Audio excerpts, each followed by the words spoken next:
கடுமையான வெயில் பாலைவனத்தில் கொதித்துக் கொண்டிருக்கக்கூடிய வேளையிலே வெயிலிலே ஒரு சிறுவன் நின்று கொண்டிருக்கிறான்.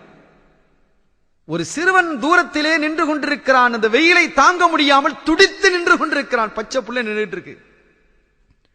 தூரத்துல கூடாரம். அந்த கூடாரத்துக்குள்ளிருந்து எட்டி பார்க்கிறார் ஒரு பெண்மணி. தன்னுடைய மகன் வெயில கடந்து துடித்துக் கொண்டிருக்கிறான். சின்ன புள்ள. எப்படி இருக்கு அந்த தாய்க்கு? கூடாரத்தை விட்டு ஓடு ஓடு என்று ஓடுகிறான். இதற்கு பின்னால் அந்த கூடாரத்தில் இருந்தவர்கள் எல்லாம் ஓடுகிறார்கள்.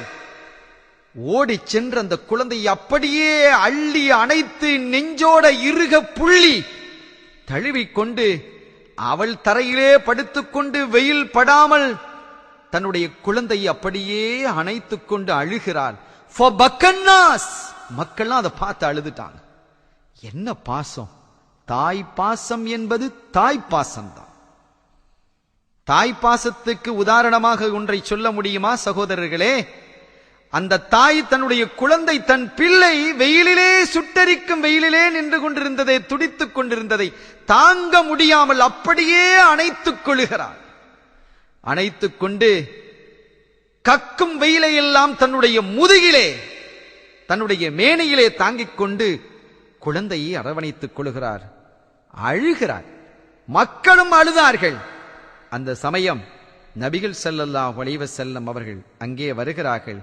என்ன என்ன நடந்தது என்று கேட்டபோது, நாயகமே இப்படி இப்படி நடந்தது என்று சொன்னபோது அவர்கள் சந்தோஷம் அடைந்து சொன்னார்கள், அஜிப்தும் மின் ரஹ்மதி ஹாதிஹி லி இப்னிஹா. இந்த தாய் தன்னுடைய பிள்ளை மீது காட்டக்கூடிய ரஹ்மத்தை பார்த்து, கிருபை பார்த்து நீங்கள் ஆச்சரியப்படுகிறீர்களா? காலு நாம். ஆமா யா ரசூலல்லாஹ். என்ன பாசம், என்ன நேசம்! எங்களுடைய கண்களை எல்லாம் கலங்க செய்து விட்ட நேசம் அல்லவா என்று சொன்னபோது, கண்மணியாம் இதய வேந்தர் அண்ணல் ஸல்லல்லாஹு அலைஹி வஸல்லம் அவர்கள் சொல்லுவார்கள், ஃபஇன்னல்லாஹ தபாரக வ தஆலா அர்ஹமு பிக்கும் ஜமீஅன் மின் ஹாதிஹி பிஇப்னிஹா. இந்த தாய் தன்னுடைய பிள்ளையின் மீது காட்டிய பாசத்தை விட, நேசத்தை விட, அருளை விட, ரஹ்மத்தை விட அல்லாஹ் தன்னுடைய அடியார்கள் மீது அன்பு காட்டுகிறான் என்பதை நீங்கள் புரிந்து கொள்ளுங்கள். எவ்வளவு பெரிய அருளாளன், எவ்வளவு பெரிய அன்பாளன் அர்ஹமுர் ராஹிமீன்.